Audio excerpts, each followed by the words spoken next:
Before machines, there were hands, millions of them, under the burning southern sun, moving slowly through endless white fields, picking cotton, one ball at a time. It was exhausting. It was relentless. And for generations, it never changed. Cotton wasn't just a crop. It was power. It was money. It was the backbone of an entire region. But that power came at a cost.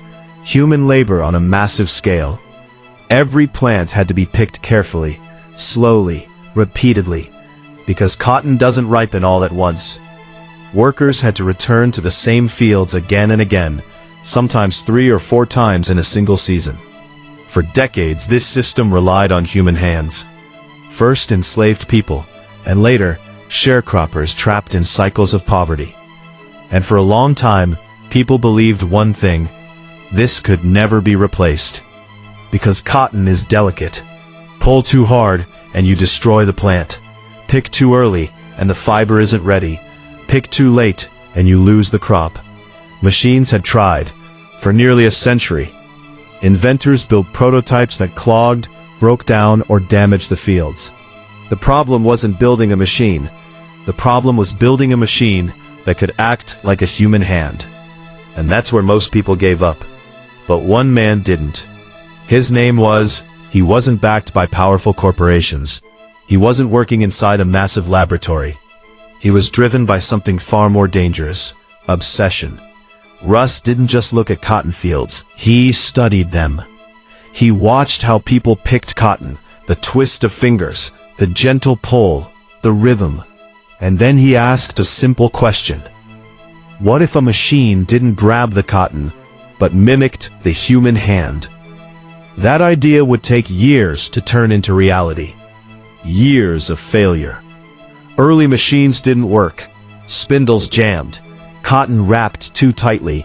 Mechanisms overheated. Everything seemed to go wrong. There were moments when it looked impossible. No funding, no support, just one man and an idea that refused to die. But Rust kept going, testing, adjusting, rebuilding, again and again, until finally something changed. Instead of rough hooks or blades, he designed smooth, rotating spindles. These spindles spun rapidly, gently wrapping cotton fibers around them, just like fingers. Not pulling, not tearing, wrapping. Then another mechanism removed the cotton cleanly and collected it.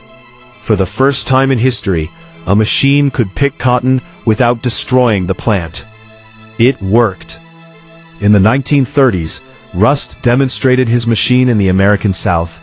Farmers gathered to watch. Some were curious, most were skeptical. Then the machine started moving. Row by row, plant by plant, cotton was picked, cleanly, efficiently. One machine doing the work of dozens of workers. People couldn't believe what they were seeing. Something that had been impossible for generations was suddenly real. But invention alone isn't enough to change the world. Rust had a working machine, but he didn't have factories. He didn't have distribution. He didn't have the resources to scale it. And then came the worst possible timing. The Great Depression. Money vanished. Investors disappeared. Even the most revolutionary ideas struggled to survive. Rust's machine worked, but the world wasn't ready. That's when a giant stepped in. Unlike Rust, they had the power to turn invention into reality. They took the concept, refined it, strengthened it, and prepared it for mass production. In the 1940s, the first commercially successful mechanical cotton pickers entered the market, and from that moment, everything changed. After World War II, these machines spread rapidly across the American South. Fields that once required hundreds of workers could now be harvested by just a few machines. Faster, cheaper, more efficient. Within a single generation, hand-picking cotton almost disappeared. An entire system, built over centuries, collapsed. But progress always has a cost, and this cost was human. Millions of workers suddenly found themselves without jobs. Families who had depended on cotton picking for survival had nowhere to go. This triggered one of the largest migrations in American history. People moved north, to cities, to factories, searching for new lives. The machine didn't just change agriculture. It changed where people lived. It changed how communities formed. It changed the direction of a nation. And the machines didn't stop evolving. Over time, cotton pickers became larger, faster, more advanced. Modern machines can harvest multiple rows at once, process massive amounts of cotton, and operate with incredible efficiency. What once took hundreds of people can now be done by a single operator in just hours. And today, the next step is already here.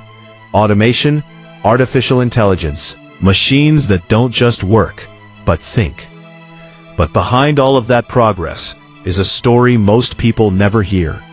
A story of patience, of failure, of obsession, and of one man who refused to accept that something was impossible.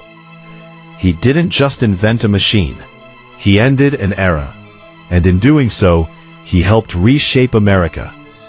Because sometimes, the most powerful machines aren't the ones that build things. They're the ones that change everything.